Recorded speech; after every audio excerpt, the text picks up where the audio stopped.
అది నరసాపురమనే గ్రామం. ఆ గ్రామంలో లక్ష్మయ్య మరియు ఊర్మిళమ్మ అనే దంపతులు ఉండేవారు. లక్ష్మయ్య ఊర్మిళమ్మలకు పెళ్ళయి 6 సంవత్సరాలు గడిచినా పిల్లలు పుట్టలేదు. ఏ ఇంటికి వెళ్ళినా, ఏ శుభకార్యానికి వెళ్ళినా పిల్లల్లేరా అనే ప్రశ్న వాళ్లను మరింతగా బాధించేది. ఊర్మిళమ్మ లోపల ఎంతో బాధపడేది. పిల్లల కోసం ఊర్మిళమ్మ మొక్కని దేవుడు లేదు, చెయ్యని పూజలేదు. తల్లీ, నాకు బంగారం వద్దు, సంపద వద్దు, ఒక చిన్న బిడ్డను మాత్రమే ఇవ్వు తల్లీ అని ప్రతిరోజూ కన్నీళ్లతో ప్రార్థించేది. ఒకరోజు ఊర్మిళమ్మ కన్నీళ్లు పెట్టుకుంటూ లక్ష్మయ్యతో ఇలా అంటుంది. ఏవండి, మన వంశం ఇక్కడతో ఆగిపోతుందా? దేవుడికి మనమీద కోపమా?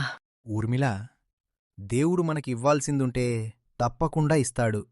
మనం మనసును బలంగా ఉంచుకుందాం అని ఊర్మిళమ్మను ఓదారుస్తాడు. అలా కొన్ని రోజులు గడిచాక లక్ష్మయ్య ఊర్మిళమ్మలకు శేఖర్ పుడతాడు. వారి ఆనందానికి అవధుల్లేవు. ఆ చిన్నారి పుట్టిన క్షణం నుంచే వారి ఇంట్లో వెలుగు నిండుతుంది. వారు ఎంతో సంతోషపడతారు. లక్ష్మయ్య మరియు ఊర్మిళమ్మకు ఉన్న 2 ఎకరాల పొలంలో ఎంతో కష్టపడి సాగుచేస్తూ తమ కుమారుడు శేఖర్ను ఒక పెద్ద పాఠశాలలో చేర్పించారు. పొలం ఆదాయం సరిపోకపోతే లక్ష్మయ్య కూలీ పనులకు వెళ్లేవాడు. ఊర్మిళమ్మ కూడా కొన్ని ఇళ్లలో పనిచేస్తూ వచ్చిన డబ్బునంతా శేఖర్ చదువుకు, అతని చిన్న చిన్న ఆనందాలకే ఖర్చు చేసేది. కాని పరిస్థితి వేరేలా సాగింది. శేఖర్ చదువులో అంత తెలివైన విద్యార్థి కాదు. చదువులో వెనుకబడిన విద్యార్థి. అతి కష్టంగా చదువు పూర్తిచేసి చివరికి ఒక చిన్న ఉద్యోగం సంపాదించాడు. లక్ష్మయ్య మరియు ఊర్మిళమ్మ శేఖర్కు మంచి సంబంధం కోసం చూస్తుంటారు. అయితే శేఖర్ ఒకరోజు లక్ష్మయ్య మరియు ఊర్మిళమ్మ దగ్గరకు వచ్చి ఈ విధంగా అంటాడు. అమ్మా, నాన్నా, నేను మీకొక విషయం చెప్పాలి. అదేంటంటే, నేనొక అమ్మాయిని ప్రేమిస్తున్నాను. నేనా అమ్మాయినే పెళ్లి చేసుకుంటాను. లక్ష్మయ్య మరియు ఊర్మిళమ్మ శేఖర్ మాటలకు ఆశ్చర్యపోతారు. కాని ఊర్మిళమ్మ క్షణం ఆలోచించి ఈ విధంగా అంటుంది. ఏవండి, మనం చూసిన అమ్మాయి అయినా, వాడు ప్రేమించిన అమ్మాయి అయినా, వాళ్ళు సంతోషంగా ఉండడమే కదా మనం కోరుకునేది? అవును ఊర్మిళ, నిజమే. ఏ అమ్మాయి అయినా మాకు పర్వాలేదు శేఖర్. మీరు ఒకరినొకరు అర్థం చేసుకుని జీవితాంతం తోడు ఉండగలమనే నమ్మకం మీకు ఉంటే మీకు పెళ్లి చేయటానికి మాకెలాంటి అభ్యంతరం లేదు. తల్లిదండ్రుల మాటలకు శేఖర్ ఆనందంతో ఉప్పొంగిపోతాడు. నేనిప్పుడే వెళ్ళి ఆ అమ్మాయి తరపున వాళ్లతో విషయం చెప్తాను. శేఖర్ భార్య పేరు లలిత.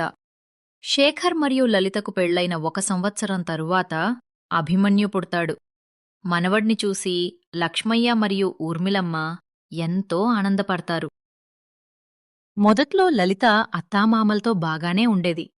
కాని రోజులు గడిచే కొద్దీ ప్రతి చిన్న విషయానికి వాళ్లతో గొడవపడ్డం మొదలుపెట్టింది.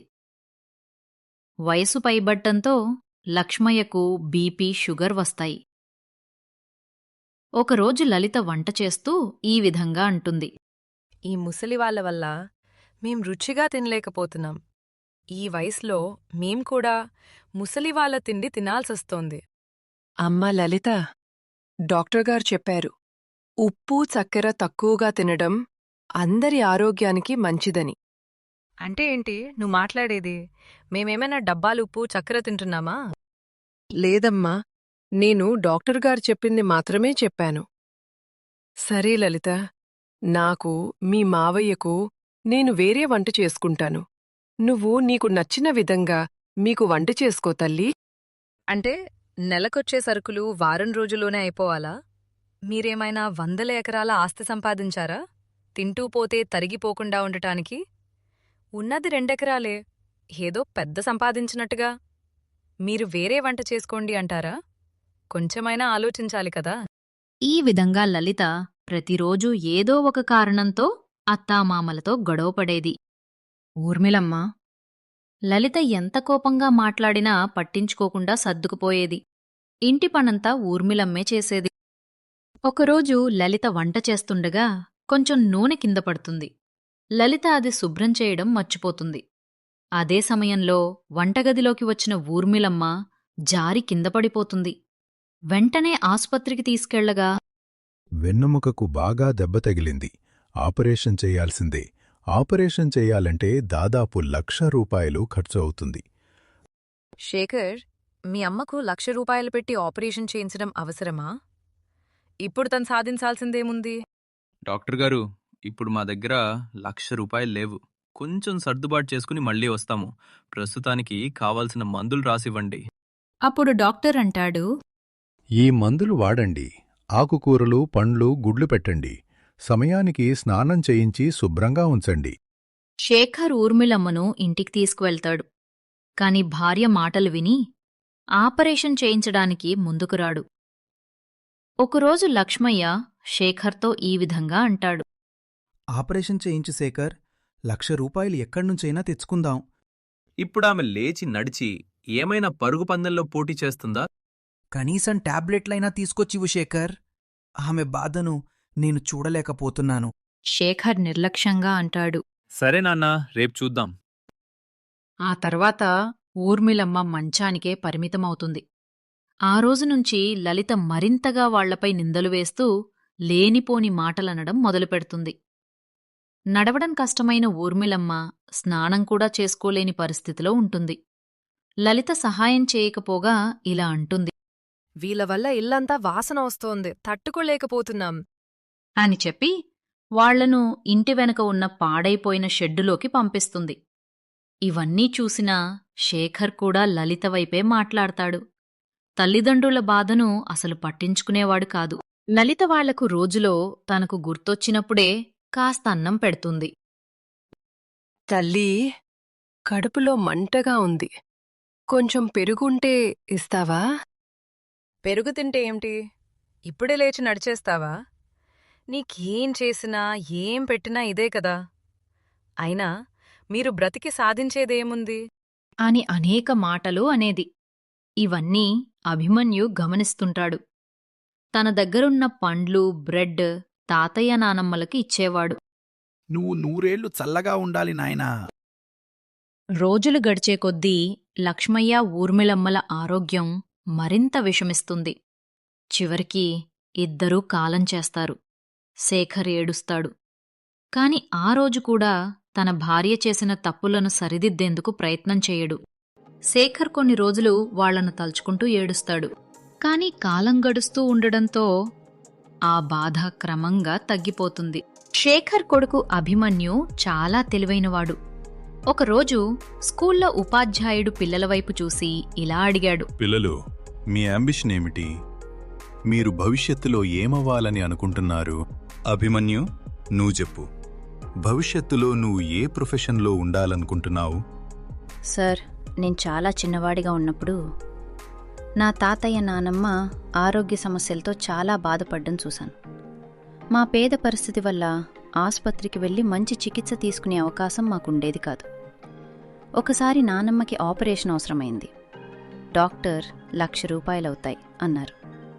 ఆ డబ్బు మాకు లేక నానమ్మ ఆపరేషన్ చేయించుకోలేకపోయింది. ఆమె నొప్పితోనే ఉండి చివరికి చనిపోయింది సార్. ఆ దృశ్యం నాకు ఇప్పటికీ కళ్ళ ముందే కనిపిస్తుంది సార్. అందుకే నేను అప్పుడే నిర్ణయించుకున్నాను, పేదవాళ్లు డబ్బు లేదని చికిత్స లేకుండా బాధపడకూడదు. నేను డాక్టరే, వాళ్లకి ఉచితంగా వైద్యం అందించాలి సార్. బావుంది అభిమన్యు. నీ లక్ష్యం గొప్పది. చదువులో ఇంకా శ్రమపెట్టు. నువ్వు తప్పకుండా సాధిస్తావు.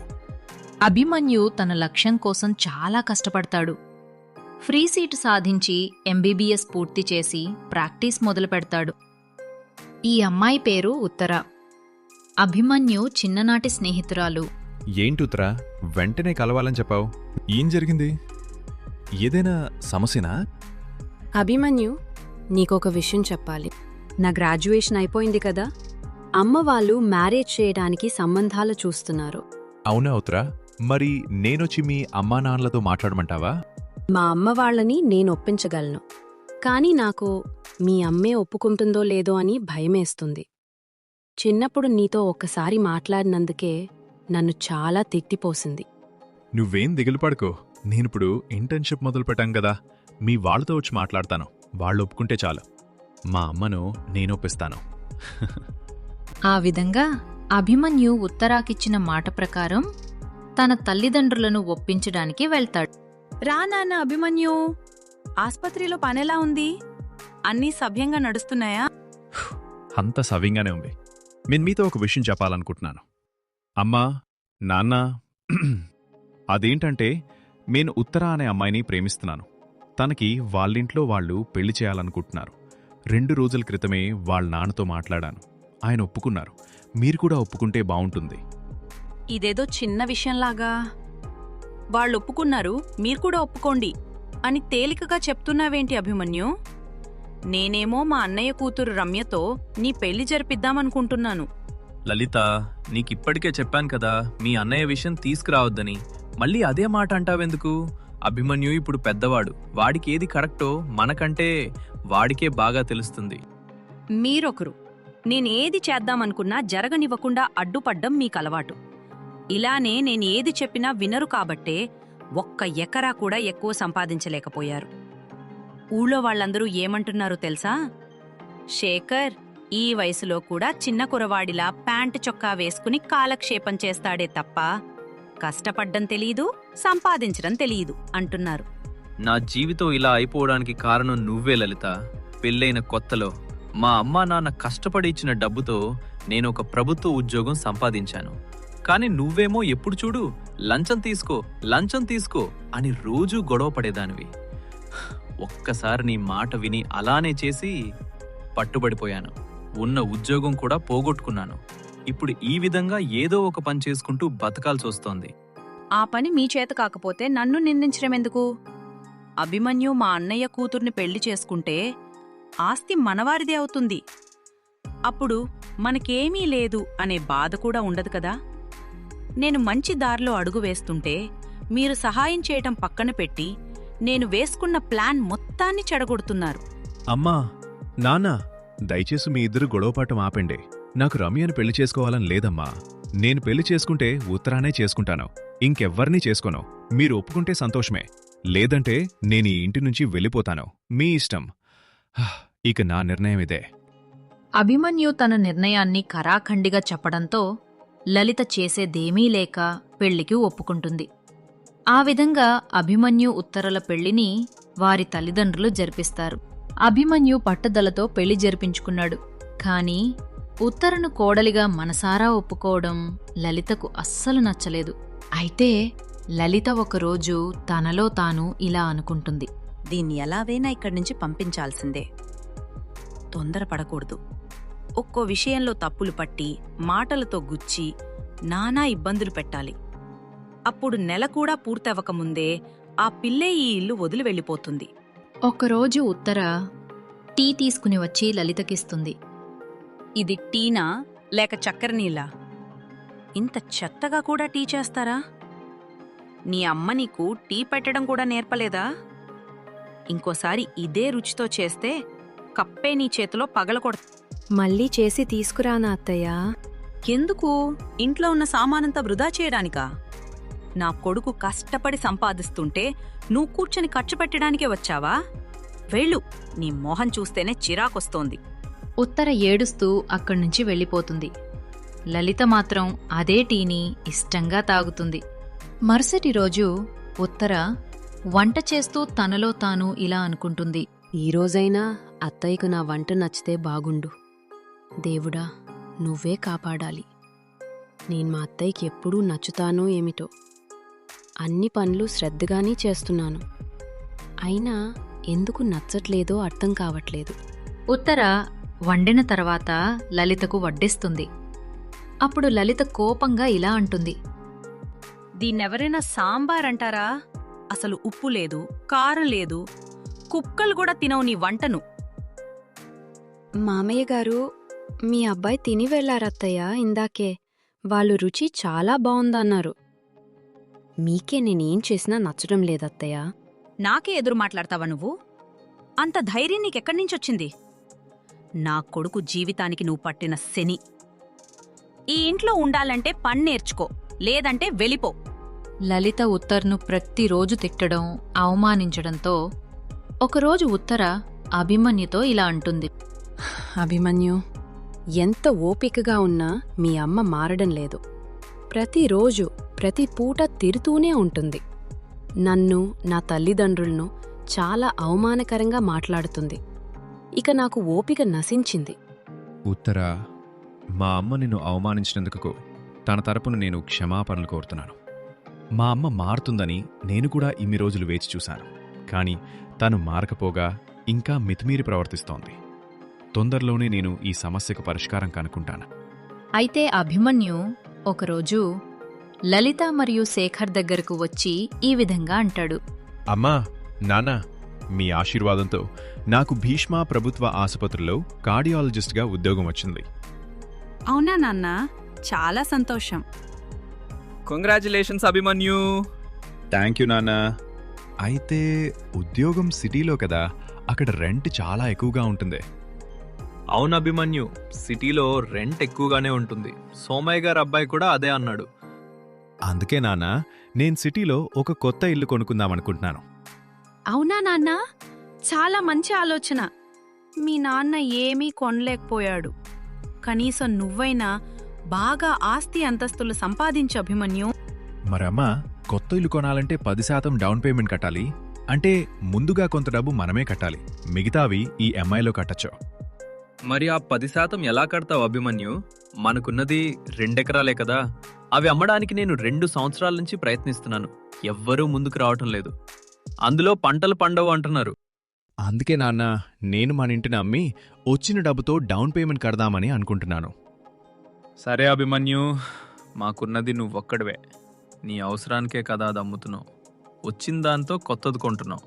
మాకే అభ్యంతరం లేదేదు. అయితే అమ్మా, నాన్న, మన ఊరు చివరన రంగయ్య గారి ఇల్లు రెంట్కిస్తామన్నారు. మీరక్కడికి మారితే సిటీలో అన్నీ సెట్ చేసిన తర్వాత మిమ్మల్ని తీసుకెళ్తాను. ఇల్లు అమ్మగానే నేను, ఉత్తర ముందు వెళ్తాం. సరే నాన్నా, కొన్ని రోజులే కదా, మేమక్కడ సర్దుకుంటాం. నువ్వైతే ఇల్లమ్మడానికి ప్రయత్నాలు ప్రారంభించు. ఇల్లు అమ్మిన తర్వాత అభిమన్యు, ఉత్తర సిటీలో కొత్త జీవితం ప్రారంభించేందుకు వెళ్తారు. శేఖర్, లలిత ఊరి చివరన రంగయ్య ఇంటిలో అద్దెకు చేరుతారు. అద్దెకి చేరిన 2 రోజుల తర్వాత లలిత శేఖర్తో ఇలా అంటుంది. ఏవండి, 2 రోజులవుతోంది, అభిమన్యు ఫోన్ చేయటం లేదు. నేను ఫోన్ చేసినా తీయటం లేదు. లలిత, నువ్వు దిగులు పడకు. వాళ్ళు కొత్తగా వెళ్లారు కదా, సర్దుకోటంలో ఉంటారు. అభిమన్యుకి హాస్పిటల్ పని కూడా ఉంటుంది. నువ్వు ఊరికే మళ్ళీ మళ్ళీ ఫోన్ చేసి వాడిని డిస్టర్బ్ చేయకు. అభిమన్యు, ఉత్తర వెళ్ళి వాళ్ళకి నెలవుతుంది. ఒక్క ఫోన్ కూడా లేదు. నేను ఫోన్ చేసినా తీయడం లేదు. వేరే వాళ్ళతో చేయించినా తీయడం లేదు. ఎందుకంటావు? అవునండి, నాకెందుకో భయంగా ఉంది. వాడేమైనా సమస్యలో ఉన్నాడేమో అని. అభిమన్యు వెళ్లేటప్పుడిచ్చిన డబ్బు కూడా అయిపోయింది. ఇప్పుడెలా అండి? ఏం చేద్దాం? అవును లలిత, ఊర్లో ఎవరి దగ్గరికి వెళ్ళినా డబ్బు ఇవ్వటం లేదు, లేవు అంటున్నారు. అందుకే నా మనసు ఇంకా భయపడుతుంది. నేను రేపు ఊర్లోకి వెళ్ళి ఏమైనా పని దొరుకుతుందేమో చూస్తాను. ఒక 10 రోజులు పనిచేస్తే కాస్త డబ్బు పొగవుతుంది. అప్పుడు మనం సిటీకి వెళ్దాం అభిమన్యుని చూడటానికి. అవునండి, మీరు సరైందే చెప్పారు. ఉదయాన్నే ఏదైనా పని దొరుకుతుందేమో వెళ్ళి చూడండి. మరుసటి రోజు ఉదయాన్నే శేఖర్ ఊరి పొలాల వైపు బయలుదేరాడు. ఏదైనా పని దొరుకుతుందేమో అన్న ఆశతో. ఒక రైతు పొలంలో శేఖర్కు పని దొరుకుతుంది. కాని పనిచేస్తుండగానే శేఖర్ అదుపు తప్పి కింద పడిపోతాడు. వెంటనే ఆ రైతు శేఖర్ను ఆసుపత్రికి తీసుకెళ్తాడు. అక్కడ ప్రాథమిక చికిత్స చేయించిన తర్వాత శేఖర్ను ఇంటికి తీసుకెళ్లి లలితతో ఈ విధంగా అంటాడు. అమ్మ లలిత, శేఖర్ మా పొలంలో పనిచేస్తుండగా అదుపు తప్పి కింద పడిపోయాడు. వెంటనే నేను ఆసుపత్రికి తీసుకెళ్లాను. అలవాటు లేని పని చేయటం వల్ల ఇలా జరిగింది అని డాక్టర్లు చెప్పారు. కాలు బెణికింది. కొన్ని నెలల వరకు పని చేయకపోవడమే మంచిదని చెప్పారు. అయ్యో దేవుడా, ఇంత పని జరిగిందా? మీరు చేసిన సహాయానికి మేం మీకెప్పటికీ రుణపడి ఉంటాం అన్నయ్య గారు. మీరు గనక వెంటనే సహాయం చేయకపోయుంటే మా ఆయన పరిస్థితి ఏమైపోయేదో. పర్వాలేదమ్మా, మనుషులం కదా, ఒకరికొకరు తోడుండాలి. కొన్ని రోజులు శేఖర్ను అలాంటి పనుల్లోకి పంపించకండి. మెల్లగా కోలుకున్నాకే పని చెయ్యనివ్వండి. మరుసటి రోజు లలిత శేఖర్తో ఈ విధంగా అంటుంది. ఏవండి, వంట చేయడానికి సరుకులు కూడా డబ్బులు లేవు. కాస్త రవ్వ ఉంటే ఉప్మా చేశాను. మీరది తిని పడుకోండి. నేను ఊర్లోకి వెళ్ళి ఏమైనా పని దొరుకుతుందేమో చూస్తాను. నువ్వెలా చేస్తావు లలిత ఆ పనులన్నీ? నేనే వెళ్తానుండు.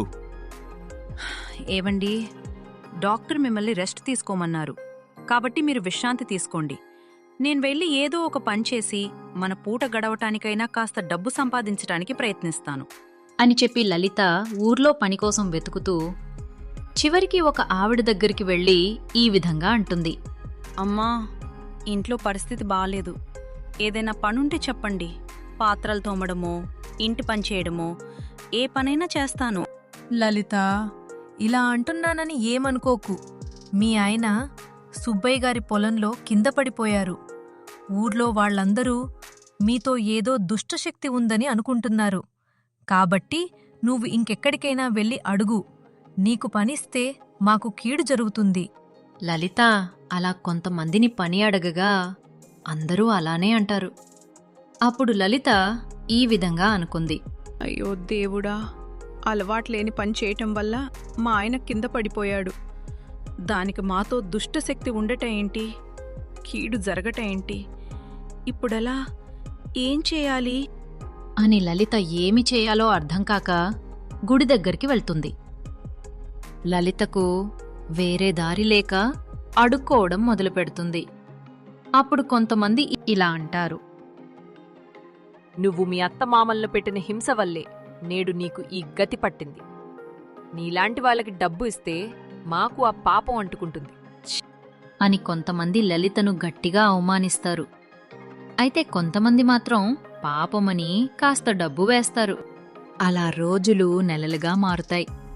అడుక్కోవడమే జీవితమవుతుంది. వచ్చిన డబ్బుతో పూట గడుస్తుంది. ఒక సాయంత్రం ఇంటికి తిరిగి వస్తుండగా ఎక్కడో ఒక ఇంటి ముందు అంత్యక్రియలు, ఏడుపుల శబ్దాలు, కర్పూరం వాసన. లలిత గుండె ఒక్కసారిగా జలధరించిపోతుంది. ఆ రాత్రే ఆమెకి జ్వరం. మరుసటి రోజు మరింతగా పెరుగుతుంది. జ్వరంలోనే లలిత తనలో తాను అనుకుంటుంది. చావు ఇంత దగ్గరగా ఉందా? నేను కూడా ఇలాగే డబ్బు కోసం, గర్వం కోసం నేను ఎంత తప్పు చేశాను. మా ఆయనని, మా అత్తమామల్ని ఎంత బాధ పెట్టాను అని ఒంటరిగా ఏడుస్తున్న వేళ తలుపు దగ్గర అడుగుల శబ్దం. అభిమన్యు వస్తాడు. అమ్మా, ఇప్పుడైనా అర్థమైందా జీవితం అంటే ఏంటో? ఒక్కసారి గుర్తు తెచ్చుకో అమ్మా. నాన్నమ్మ, తాతయ్య తిండి లేక ఎంత బాధపడ్డారో. ఆ వయసులో వాళ్ళకు కావలసింది ఆస్తి అంతస్తులు కాదమ్మా, కొంచెం ప్రేమ, కొంచెం తిండి, అంతే వాళ్ళు కోరుకున్నది. అది కూడా లేక వాళ్ళు చనిపోయారు. నాన్న, మీరప్పుడు మౌనంగా ఉండిపోయారు. కానీ అది ప్రతిసారి పనికిరాదు నాన్న. అవసరమైన సమయంలో గట్టిగా మాట్లాడాలి. నిజమేదో తప్పేదో తెలుసుకోవాలి. మీరివన్నీ తెలుసుకోవాలని నేనే ఇన్ని రోజులు మీకు ఫోన్ చేయలేదు. అంతేకాని మీరు నాకు భారమేవి కాదమ్మా. నాన్న, నన్ను క్షమించండి. నువ్వు చేసింది కరెక్టేరా అభిమన్యు. ఇప్పటికైనా మా తప్పులు మేము తెలుసుకోగలిగాము. అవును అభిమన్యు, ఇప్పటినుంచైనా బుద్ధి పెట్టుకుని అందరితో సంతోషం పంచుకుంటాను నాన్న. ఆ విధంగా శేఖర్ మరియు లలిత కన్నీళ్లతో కరిగిపోతారు. అభిమన్యు వారిని నగరానికి తీసుకెళ్తాడు. అప్పుడు లలిత ఉత్తరతో ఇలా అంటుంది. తల్లి ఉత్తరా, నేను చాలా ఇబ్బంది పెట్టాను. నిజానికి నువ్వు వంట చాలా బాగా చేస్తావమ్మా. ఇక ముందు నువ్వు కారం పొడి అన్నం పెట్టినా నేనిష్టంగా తింటాను తల్లి. నన్ను క్షమించు. నువ్వు నా కోడలు కాదమ్మా, నా కూతురివి. ఆ రోజు నుంచి లలిత అందరితో ప్రేమగా ఉంటూ జీవిస్తుంది. ఈ కథ మీకు నచ్చితే లైక్ చేయండి, సబ్స్క్రైబ్ చేయండి. తెలుగువారి నీతి కథలు.